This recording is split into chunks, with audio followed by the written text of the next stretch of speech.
Top quality और consistent performance के लिए सिर्फ सिल्वर पंप नाम याद रखना।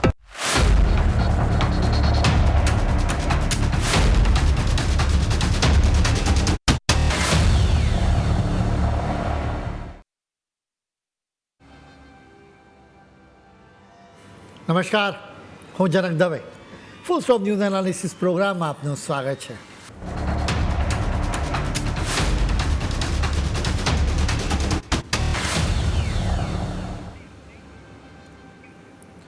છપ્પન ઇંચની છાતી દેશના દુશ્મનો માટે બને સાડા સાતી. નામ છે નરેન્દ્ર દામોદરદાસ મોદી. આખા દેશે તેમના જન્મદિવસની ઉજવણી કરી. સરહદ પારથી પણ તેમને જન્મદિવસની શુભેચ્છાઓ પાઠવવામાં આવી. ઇઝરાયલથી લઈને ઓસ્ટ્રેલિયા સુધી અનેક દેશોના નેતાઓએ તેમને શુભેચ્છાઓ પાઠવી. પીએમ મોદીની રાજકીય સિદ્ધિઓથી આખો દેશ તો વાકેફ છે જ, જેમ કે તેઓ તેમની રાજકીય કારકિર્દીમાં ક્યારેય ચૂંટણી હાર્યા નથી. આપણા દેશમાં આવા નેતાઓ બહુ ઓછા છે. પીએમ મોદીની સફળતા તો જગજાહેર છે, પરંતુ આજે અમારે તેમના વ્યક્તિત્વના કેટલાક પાસાઓ વિશે તમારી સાથે વાત કરવી છે, જેથી ખ્યાલ આવે કે તેમની સક્સેસનું સિક્રેટ શું છે.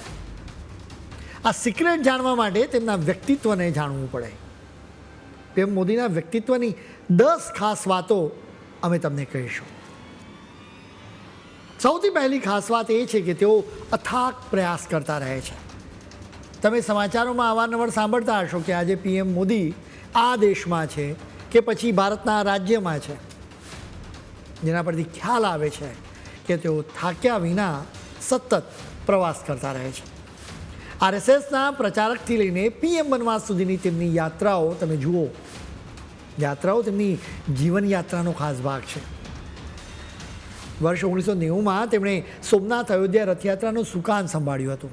વર્ષ 1991-92માં બીજેપીના ભૂતપૂર્વ પ્રમુખ મુરલી મનોહર જોશીની સાથે તેમણે એકતા યાત્રા કરી હતી. શ્રીનગરમાં લાલચોક ખાતે તિરંગો ફહેરકાવીને યાત્રાનું સમાપન થયું હતું. એ સમયગાળામાં જમ્મુ કાશ્મીરમાં આતંકનો ઓથાર હતો, એટલે શ્રીનગરના લાલચોક જઈને તિરંગો ફરકાવવો ખૂબ જ મોટી વાત છે, કેમ કે એમાં ખૂબ જ જોખમ હતું. બીજી ખાસ વાત તેમનામાં રહેલી દેશભક્તિ છે. આરએસએસની શાખાઓમાં પીએમ મોદીના મનમાં દેશભક્તિનું સિંચન થયું. તમે પીએમ મોદીના કોઈ પણ નિર્ણયને લઈને એમની સમીક્ષા કરી શકો છો. એ નિર્ણયને તમે ખરો કે ખોટો ગણાવી શકો છો, પરંતુ તેમની દેશભક્તિ સામે આંગળી ન ચીંધી શકો. કે તેમના માટે રાષ્ટ્રહિત સર્વોપરી એ જ માત્ર સૂત્ર નથી, પરંતુ જીવન જીવવા માટેનો એ મંત્ર છે. ભારત માતા દશકાઓથી ઘણી બાબતોથી પ્રતીક્ષા કરતી રહી છે, જેમાંથી એક બાબત જમ્મુ કાશ્મીરમાંથી કલમ 370ને નાબૂદ કરવાની પણ હતી. પીએમ મોદી ભારત માતાની પીડા સમજતા હતા, એટલે તેમણે કલમ 370 નાબૂદ કરી. 1947માં ભારત આઝાદ થયું, ત્યારથી જ પાકિસ્તાને ભારત માતાને પરેશાન કરવામાં કોઈ કચાશ નહોતી રાખી. સંસદ પર હુમલો થયો, મુંબઈમાં ભયાનક હુમલો થયો, પણ પાકિસ્તાનને જડબાતોડ જવાબ આપવાની હિંમત નહોતી કરવામાં આવી.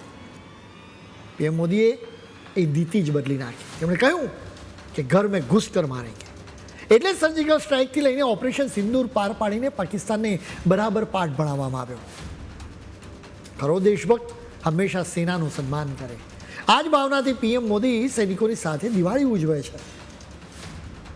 હવે પીએમ મોદીના ત્રીજા વ્યક્તિત્વની ત્રીજી ખાસ વાત એ છે કે તેમનામાં સાહસી નિર્ણયો લેવાની ક્ષમતા છે. પાકિસ્તાન પર સર્જિકલ સ્ટ્રાઇકથી લઈને નોટબંધી લાદવા સુધી તેમણે નિર્ણયો લેતી વખતે દેશના હિતોનો જ વિચાર કર્યો. કાળા ધનથી છુટકારો મેળવવા માટે તેમણે નોટબંધી લાદવાનો નિર્ણય કર્યો. તેમને ખબર હતી કે વિરોધ થશે, પણ દેશના હિતમાં તો એ નિર્ણય જરૂરી હતો. વળી જીએસટી લાગુ કરીને દેશમાં કેન્દ્રીય અને રાજ્યોના સ્તરે લાગુ થતા 1 ડઝનથી વધારે વેરાઓને સમાપ્ત કરી દીધા. એટલું જ નહીં, થોડાક દિવસ પહેલાં જીએસટીના દરોમાં ઘટાડો પણ કરવામાં આવ્યો. સરકારી તિજોરીને કોર્ટ જવાનું જોખમ હતું, એમ છતાં જીએસટીના દરોમાં ઘટાડો કરવાનો સાહસી નિર્ણય લેવામાં આવ્યો. પીએમ મોદીના વ્યક્તિત્વની ચોથી ખાસ વાત સાંસ્કૃતિક પ્રેમ છે. ભારતમાં મુગલોના રાજથી જ મંદિરો પર હુમલા થતા રહ્યા. અંગ્રેજોએ પણ સનાતન સંસ્કૃતિને નષ્ટ કરવામાં કોઈ કચાશ નહોતી રાખી. વળી આઝાદી બાદથી સરકારોએ મુસ્લિમ દૃષ્ટિકોણની નીતિ અપનાવી, મંદિરોની સંપત્તિ છીનવી લેવામાં આવી, તો બીજી તરફ લોકો અને મંદિરોની મિલકતોને પચાવી પાડવા માટે વક્ફ બોર્ડને છૂટો દોર આપવામાં આવ્યો. પીએમ મોદીએ સાંસ્કૃતિક જીર્ણોદ્ધાર માટે મિશન શરૂ કર્યું. તેમના જ કાર્યકાળમાં અયોધ્યામાં રામ મંદિરનું સ્વપ્ન સાકાર થયું. રામ મંદિરનો પ્રાણ પ્રતિષ્ઠા સમારોહ ભવ્ય રીતે યોજવાયો. એ સમયે અનેકની આંખો ભીની થઈ ગઈ હતી. મોગલ કાળથી લઈને આઝાદી પછી પણ અનેક દશકાઓ સુધી મંદિરો પર હુમલા થતા રહ્યા. જોકે છેલ્લા 11 વર્ષમાં સ્થિતિ બદલાઈ ગઈ. કાશી વિશ્વનાથ મંદિરને વધારે ભવ્ય બનાવવામાં આવ્યું. ઉજ્જૈનમાં મહાકાલ લોકનું સર્જન થયું. આસામમાં કામાખ્યા શક્તિપીઠનો વિકાસ થયો. આ તીર્થક્ષેત્રોને નવી ઓળખ મળી, જેના કારણે અહીં આવતા શ્રદ્ધાળુઓની સંખ્યામાં અનેક ગણો વધારો થયો. તો બીજી તરફ કેદારનાથ, બદ્રીનાથ, યમનોત્રી, ગંગોત્રી એમ 4 તીર્થક્ષેત્રોને જોડતો ચારધામ હાઈવે પ્રોજેક્ટ પણ શરૂ કરવામાં આવ્યો. પીએમ મોદીના વ્યક્તિત્વની 5મી ખાસ વાત એ છે કે તેઓ સંકટ મોચક છે, એટલે કે તેઓ સંકટ દૂર કરે છે. ગુજરાતમાં 2001માં ભૂકંપનું ખૂબ જ મોટું સંકટ આવ્યું હતું, જેના થોડાક મહિના પછી જ નરેન્દ્ર મોદી ગુજરાતના મુખ્યમંત્રી બન્યા. આફત બાદ કચ્છને બેઠું કરવા માટે તેમણે ખૂબ જ મહેનત કરી. આખરે કચ્છ ફરી બેઠું થયું, ધબકતું થયું અને દોડતું થયું. તેઓ પીએમ બન્યા તો રાષ્ટ્રીય આફતો વખતે સૂઝબૂછથી નિર્ણયો લેવામાં આવ્યા, જેનાથી ભારતને રાહત મળી. સૌથી મોટી આફત કોરોનાની મહામારી હતી. આખી દુનિયામાં હાહાકાર મચી ગયો હતો. વળી 140 કરોડની વસ્તીના કારણે ભારત માટે વધારે મુશ્કેલ સ્થિતિ હતી. આવી સ્થિતિમાં વિશાળ દેશને સંભાળવો ખૂબ જ મુશ્કેલ હતો. આ મહામારી વખતે ભારતે ચલાવેલી વેક્સિનેશન ઝુંબેશની આખી દુનિયાએ પ્રશંસા કરી. પીએમ મોદીના વ્યક્તિત્વની 6ઠી ખાસ વાત વિઝનરી લીડરશિપ છે. તેઓ ગુજરાતના મુખ્યમંત્રી હતા ત્યારે તેમણે આર્થિક શક્તિ વધારવા ખાસ પ્રયત્નો કર્યા. એના માટે વાઇબ્રન્ટ ગુજરાત સંમેલન યોજવામાં આવ્યું. આજે બીજા રાજ્યો પણ એના મોડલનો અમલ કરે છે. પીએમ બન્યા બાદ તરત જ તેમણે ભારતને આત્મનિર્ભર બનાવવા માટે હાકલ કરી.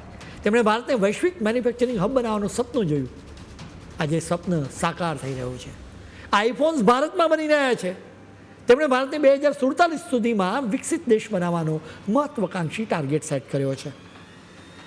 આઝાદી પછી દેશના મોટાભાગના વડાપ્રધાનો માત્ર ને માત્ર વોટ બેંકને ધ્યાનમાં રાખીને કામ કરતા હતા. એટલે સ્વાભાવિક રીતે તેઓ દેશના લાંબા ગાળાના હિતોનો વિચાર જ ન કરે. છેલ્લા 11 વર્ષમાં સ્થિતિ આખી બદલાઈ ગઈ. હવે ભારતને વિકસિત દેશ બનાવવા માટેની બ્લુ પ્રિન્ટ તૈયાર કરીને એના પર કામ કરવામાં આવે છે. પીએમ મોદીના વ્યક્તિત્વની 7મી ખાસ વાત એ છે કે તેઓ ટેકનોલોજીનું મહત્ત્વ સમજે છે. પીએમ બન્યાના બીજા જ વર્ષે તેમણે ડિજિટલ ઇન્ડિયા પ્રોગ્રામ શરૂ કર્યો હતો, જેનાથી ભારતમાં ડિજિટલાઇઝેશનને વેગ મળ્યો. એટલું નહીં, આખી દુનિયાને આશ્ચર્યમાં મૂકતી બાબત યુપીઆઈ છે. અત્યારે ડિજિટલ ટ્રાન્ઝેક્શનમાં ભારત લીડર છે. પીએમ મોદી સારી રીતે જાણે છે કે 140 કરોડ ભારતીયોને ડિજિટલી જ કનેક્ટ કરી શકાશે. તેઓ આર્ટિફિશિયલ ઇન્ટેલિજન્સ ટેકનોલોજી પર પણ ભાર મૂકે છે. અત્યારે તમારા મોબાઈલથી લઈને વાહનો સુધીની અનેક વસ્તુઓ બનાવવા માટે સેમિકન્ડક્ટર જરૂરી છે. આ પહેલાંની સરકારોએ એનો વિચાર જ નહોતો કર્યો. હવે ગુજરાતમાં સેમિકન્ડક્ટર ચિપ બનીને તૈયાર થઈ જશે. આ બધી જ બાબતોથી પુરવાર થાય છે કે પીએમ મોદી આગામી દશકાઓ માટે ભારતની બ્લુપ્રિન્ટ તૈયાર કરી રહ્યા છે. પીએમ મોદીના વ્યક્તિત્વની હજી કેટલીક વાતો તમારે જાણવી જરૂરી છે. અમે તમને વધુ રસપ્રદ વાતો કહીશું, પરંતુ અત્યારે સમય છે એક બ્રેકનો.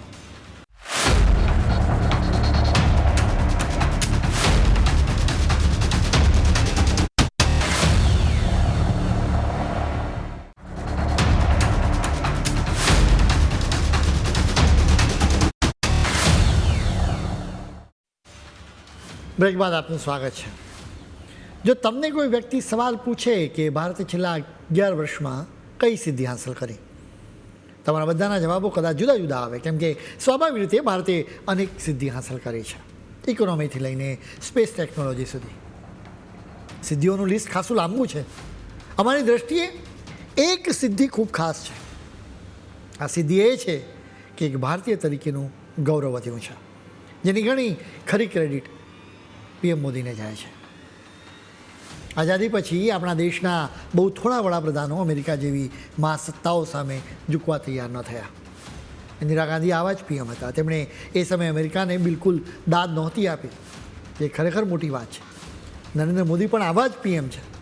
પીએમ મોદીના વ્યક્તિત્વની 8મી ખાસ વાત એ છે કે તેઓ ડિપ્લોમસીમાં કુશળ છે. ડિપ્લોમસીમાં તેઓ રાષ્ટ્રના હિતોને જ પ્રાથમિકતા આપે છે. તમે જુઓ કે ડોનાલ્ડ ટ્રમ્પ ભારતને પરેશાન કરતા રહ્યા, એવા સમયે પીએમ મોદીએ તેમનું નામ લીધા વિના તેમને જવાબ આપતા રહ્યા. આખરે ટ્રમ્પે નમવું પડ્યું. ભારતની વિદેશ નીતિ ખરેખર સફળ રહી.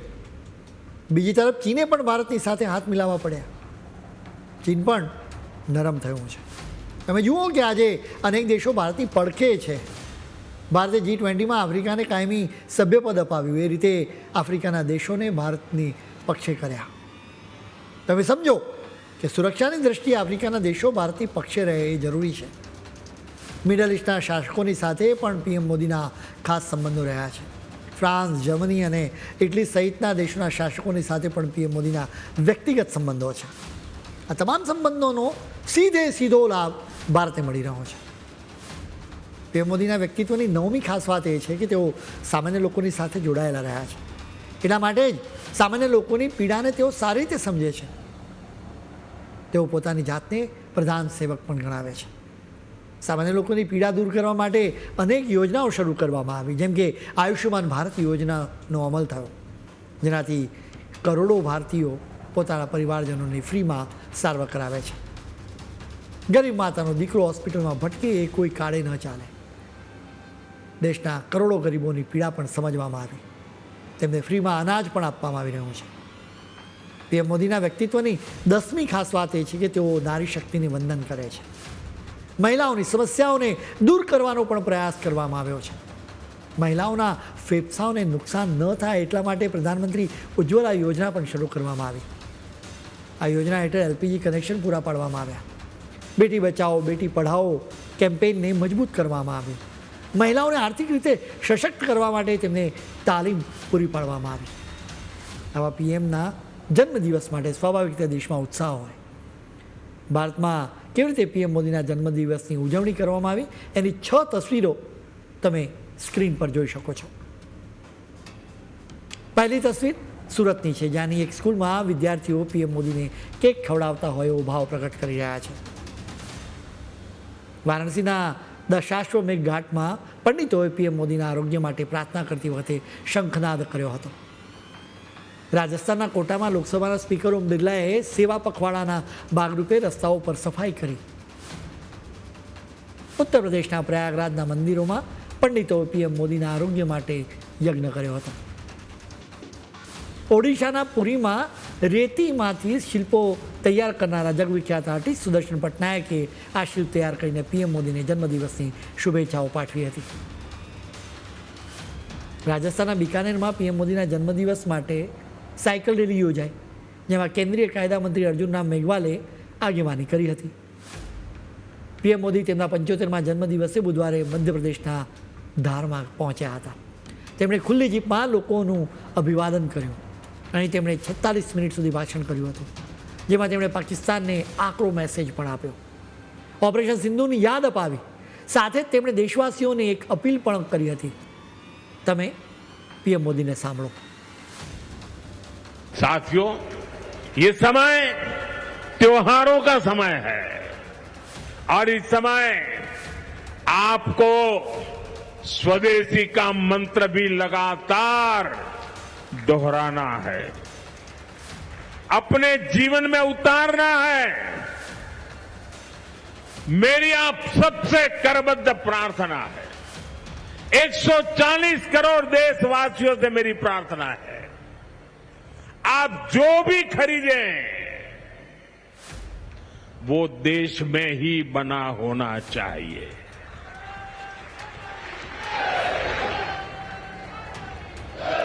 आप जो भी खरीदें उसमें पसीना किसी न किसी हिंदुस्तानी का होना चाहिए.